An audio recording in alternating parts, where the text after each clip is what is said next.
여러분은 지금 형제 자매라고 하면은 몇 명이나 같이 형제 자매라고 부를 수 있습니까? 여러분, 형제라고 하는 것은 뿌리가 같아야 형제이고, 그리고 피를 나눈 절대적인 관계입니다. 그리고 부모의 기업을 함께 누리는 자들을 형제라고 합니다. 그래서 형제는 부부나 친구와의 관계와도 다릅니다. 부부나 친구는 끊어지면 헤어질 수 있지만 형제는 끊어질 수가 없는 절대적인 관계입니다. 이 절대적인 관계로 맺어진 것을 형제의 사랑, 형제애라고 합니다. 이것을 헬라어로는 한번 따라해 봅시다. 필라델피아라고 합니다. 필리아라고 하는 것은 사랑이라는 뜻이고, 아델포스는 형제입니다. 그래서 형제의 사랑이 필라델피아가 되는데, 미국에도 이것을 따른 도시가 있죠. 그러면 이런 형제애라고 하는 것을 우리 그리스도 안에서 생각해 볼 때, 우리는 한 그리스도로 말미암아 구원을 받았고, 한 그리스도 예수님의 피로 속량함을 받았습니다. 또 우리 아버지는 하나님으로 그 뿌리에서 태어난 것이 바로 우리의 모습입니다. 그리고 그리스도 안에서 형제들은 영원한 주님 나라에서 기업을 함께 받아서 누릴 형제들입니다. 이 형제들은 고난도 함께, 신앙생활도 함께 합니다. 그리고 천국에 가서 영원히 그 기업을 누리는 것도 함께입니다. 그래서 교회 공동체라고 하는 것은 성만찬 공동체로서 참으로 신비하고 절대적인 관계입니다. 이것이 형제 사랑을 나누는 형제애의 영적인 공동체의 관계입니다. 또 역사적인 공동체 가운데에는 조상의 뿌리가 같은 민족 공동체가 있습니다. 국가가 헌법을 기초로 한다고 하면 민족은 문화와 전통을 기초로 합니다. 특별히 하나의 민족 공동체를 이루기 위해서는 같은 언어를 사용하는 것이 참으로 중요합니다. 여러분, 일제강점기 시절에 우리가 일제에 찬탈을 당하고 있을 때 일본은 우리 민족 정신을 말살하기 위해서 우리의 언어를 사용하지 못하게 했습니다. 이런 것만 보아도 같은 언어를 사용한다는 것이 민족 공동체에서 얼마나 중요한지 모릅니다. 우리나라는 대한민국이라고 하는 국호를 갖기까지 얼마나 역사의 질곡 가운데 그런 세월을 겪어왔는지 모릅니다.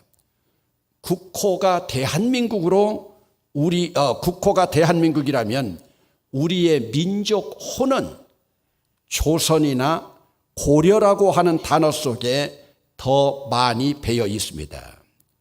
그러면 여러분, 지금 월드컵 축구 경기가 열리고 있는데, 여러분들은 월드컵 축구를 통해서 민족 공동체의 의식을 얼마나 확인해 보았습니까?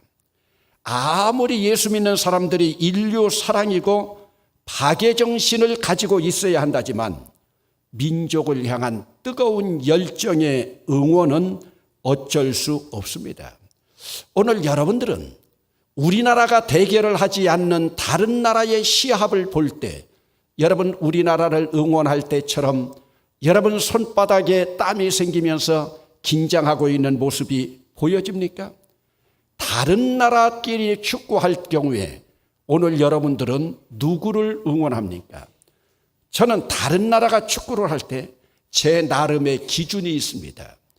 그들 나라의 국기에 십자가 형상 비슷한 것이 있으면 저는 그 나라를 응원합니다. 왜요?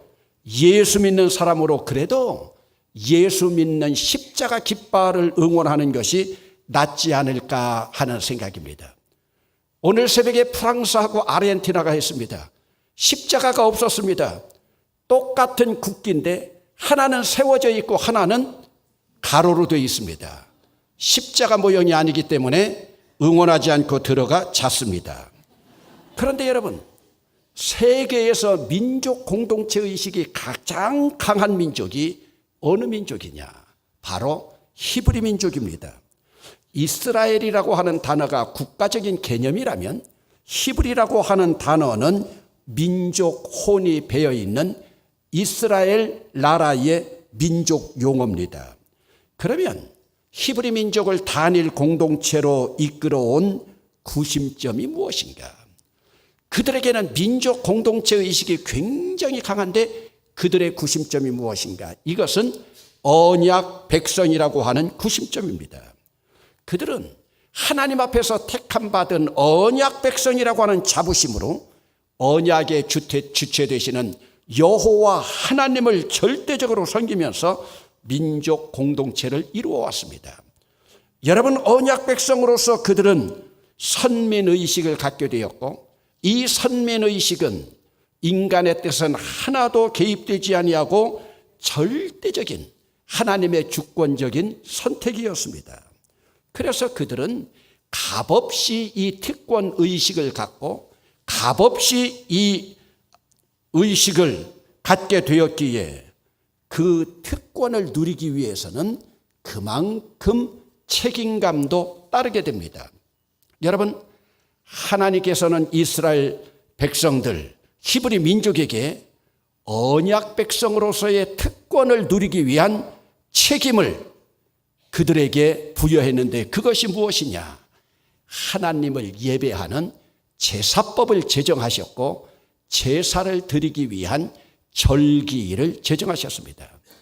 그래서 히브리 민족에게는 하나님께 제사하는 5대 제사법이 있고 7대 절기를 주시면서 언약 백성으로서 이것만은 철저히 지킬 것을 명령하셨습니다. 그러면 여러분, 히브리 민족에게 주신 기본적인 제사법이 무엇입니까? 우리가 잘 알고 있는 대로 번제, 소제, 화목제, 속죄제, 속건제입니다. 그리고 7대 절기는 무엇입니까? 유월절, 무교절, 초실절, 오순절, 나팔절, 대속죄일, 장막절, 7대 절기입니다. 그러면 유대인들에게 이 절기는 무엇하는 것이냐? 하나님 앞에 자기 자신을 보여드리는 절기예요. 그래서 유대인 남자들은 12살이 넘어서 성인이 되면 모두가 하나님의 이름을 두시려고 지정된 곳으로 모여야 합니다. 여러분, 누가복음에도 보면은 예수님이 12살 되었을 때에 유월절을 지키기 위하여 하나님을 이름을 두시려고 정하신 예루살렘에 올라간 기록이 나타나지 않습니까? 그러면 여러분, 시골에 살고 있는 유대인들이 1년에 7번씩이나 예루살렘에 올라간다면 그들의 생계를 누가 책임을 지겠습니까? 그래서 하나님께서는 7대 절기를 3대 절기로 축소했습니다. 이스라엘의 3대 절기는 오늘 본문에 나와 있는 대로 하면은 무교절, 맥추절, 수장절입니다. 오늘 본문에는 이렇게 기록되어 있지만은 무교절은 바로 유월절을 의미합니다. 그리고 맥추절은 오순절이라고도 하고 77절이라고도 하고 신약에 오면은 성령 강림절이라고도 일컬어집니다. 본문에 나와 있는 수장절은 장막절이라고 하고 초막절이라고도 부릅니다. 여러분, 오늘 본문의 이 절기는 농업을 중심으로 하고 있는 이스라엘 백성들의 농경 생활의 사이클, 그 주기에 따라서 분류하고 있지만 또 제사법이라고 하는 것은 목축업의 사이클로 분류되고 있습니다. 여러분, 우리가 잘 아는 대로 소제를 제외한 번제, 화목제, 속죄제, 속건제, 이 제사들은 모두 짐승을 제물로 드리는 제사법입니다. 그러기에 이스라엘 백성들의 제사와 절기는 그들의 문화인 농경 문화와 목축 문화가 조화를 이루면서 균형으로 나아가고 있습니다. 여러분, 그러면 하나님께서 이스라엘 백성들에게 어떻게 절기를 지키라고 명령하셨는가? 여러분, 오늘 본문 가운데 보면은 너는 매년 3번 절기를 지킬 것이니라. 그리고 마지막 절에 보면 내 모든 남자는 매년 3번씩 주 여호와께 보일지니라. 그러면 여러분, 하나님께서는 절기를 제정하셨는데 절기를 제정하신 목적이 무엇이겠습니까?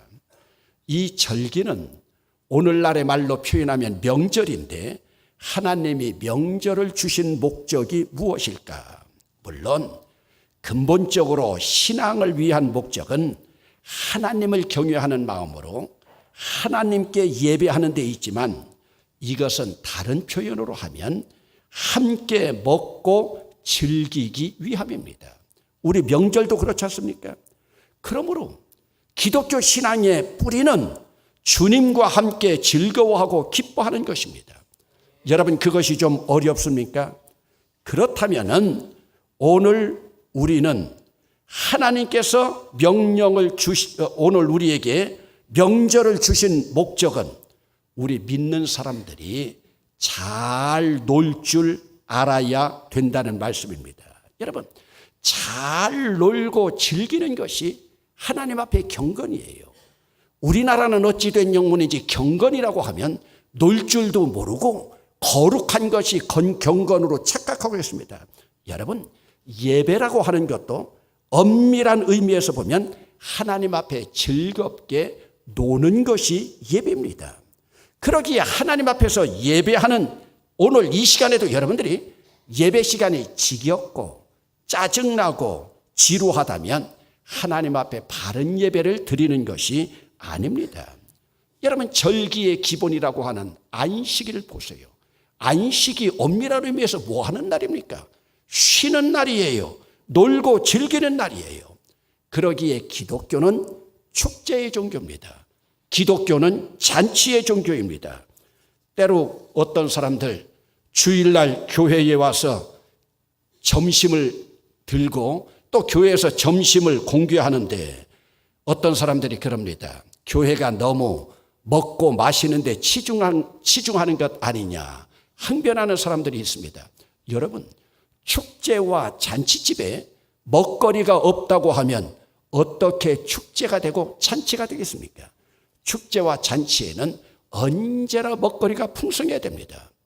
그러면서 오늘 본문에서는 3번의 절기를 언급하면서 무교병의 절기, 맥추절, 수장절을 지키라고 명령하고 있습니다. 여러분, 이 절기는 지켜도 되고 안 지켜도 되는 그런 규례와 법도가 아닙니다. 반드시 지켜야 할 하나님의 명령입니다. 그러면 무교병의 절기가 무엇입니까? 무교병은 유월절입니다. 유월절 제정은 출애굽기 12장을 기본으로 하고 있습니다. 여러분, 애굽의 바로 백성들의 장자들이 다 죽어가고 있던 밤, 유월절 어린 양의 피를 바른 히브리 민족의 장자들은 한 명도 죽지 않고 그 죽음의 사자가 죽음을 뛰어넘은 것을 기념해서 유월절로 하나님의 절기로 제정했습니다. 여러분, 죽음의 문턱에서 살아난 언약 백성인 히브리 민족 출애굽을 통하여 구원을 얻었기에 이 날을 기념하여 유월절로 삼고 대대로 유월절을 지켰습니다. 오늘 우리의 기념일로 생각하면 유월절은 바로 민족 해방 기념일입니다.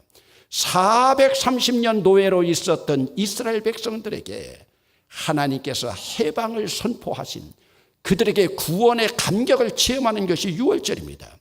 그러면 맥추절이라고 하는 것은 무엇입니까? 성경에서는 오순절이라고도 하고 칠칠절이라고도 하고 성령 강림절이라고도 합니다.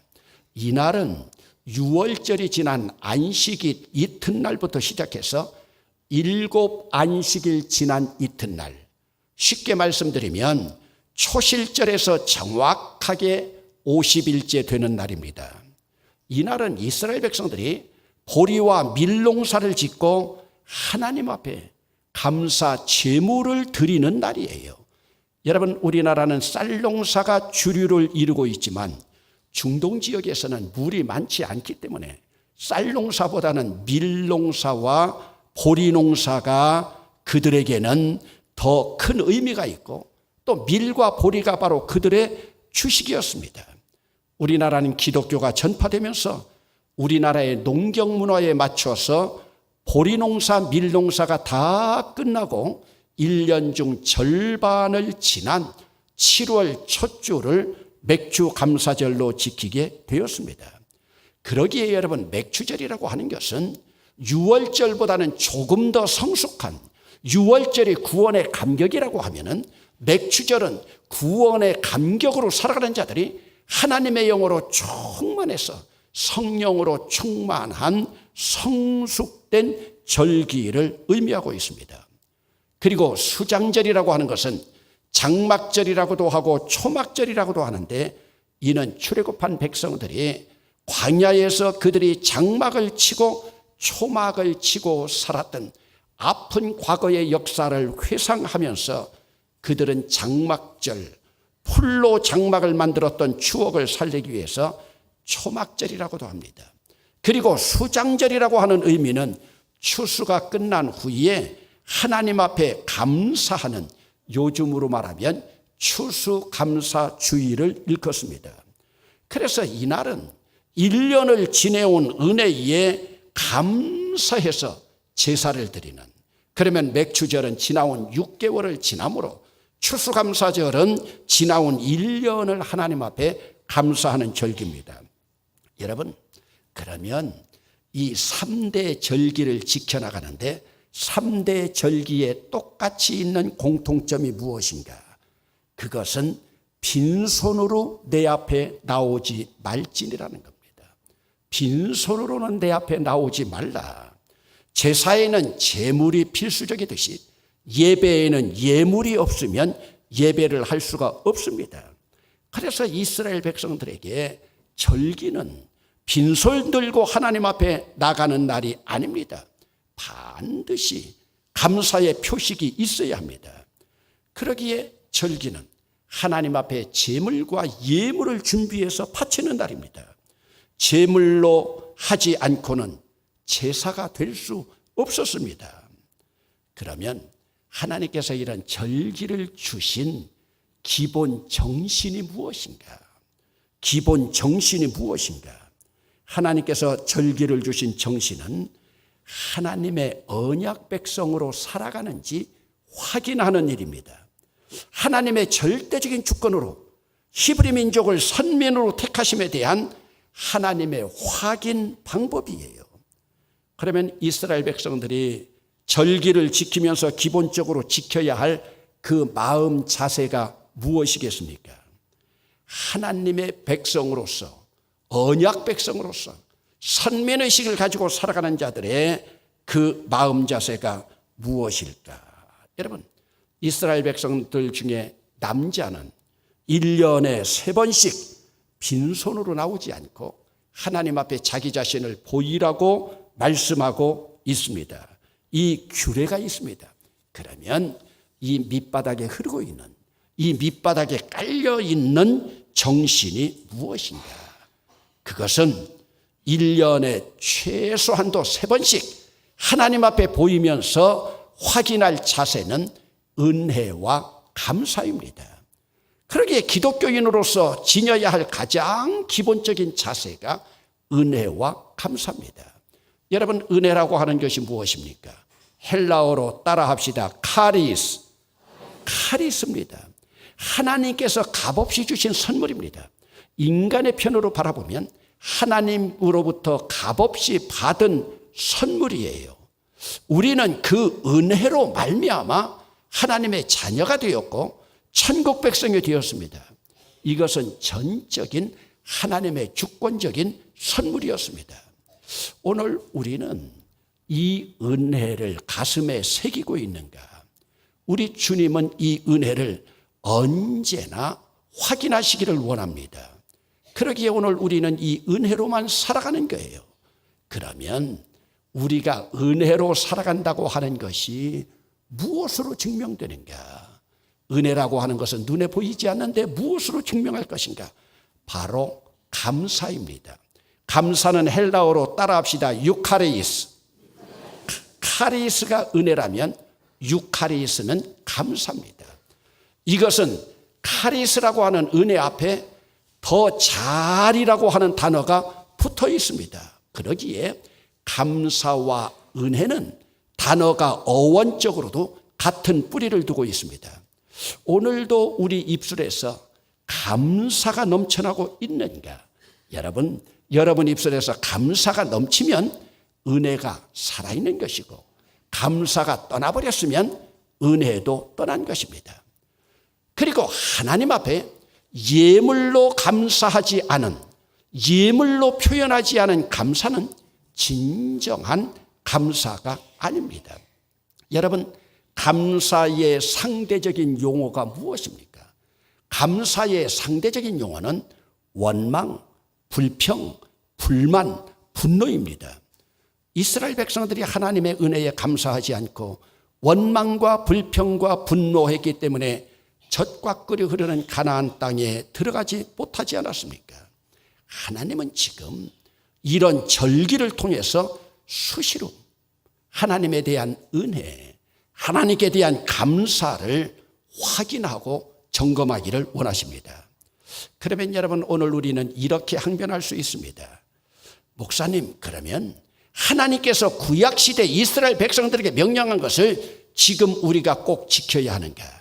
여러분, 성경에 보면은 구약 성경에 나타난 언약이 옛 언약입니다. 옛 언약의 주체는 여호와 하나님입니다. 여러분, 이론적으로 바라보면 옛 언약이 있다면 뭐가 있어야 됩니까? 새 언약이 있어야 됩니다. 새 언약은 예수 그리스도가 주체가 되셔서 우리에게 십자가 은혜로 우리를 구원하신 그 언약입니다. 구약시대에는 히브리 민족만이 언약 백성이지만 새 언약 아래서는 예수 그리스도를 믿는 우리를 비롯한 모든 사람들이 언약 백성인 줄로 믿습니다. 그러므로 오늘 우리는 예수 그리스도의 피로 한 뿌리를 이루고 성만찬 공동체를 통해서 예수 믿는 민족이 된 백성들입니다.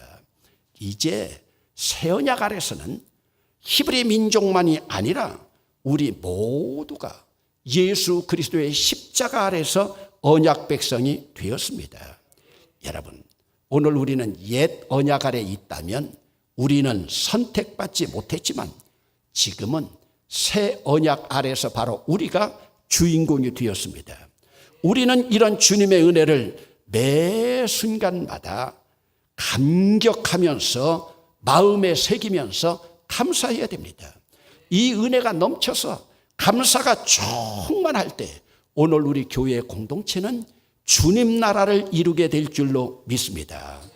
여러분, 오늘 본문에서 세 번의 절기를 이스라엘 백성들에게 주셨지만 신약시대 주님이 부활하신 후에는 우리 절기의 기본인 주일을 주시면서 매 주일을 부활하신 주님을 기억하면서 예배하기를 원하고 있습니다.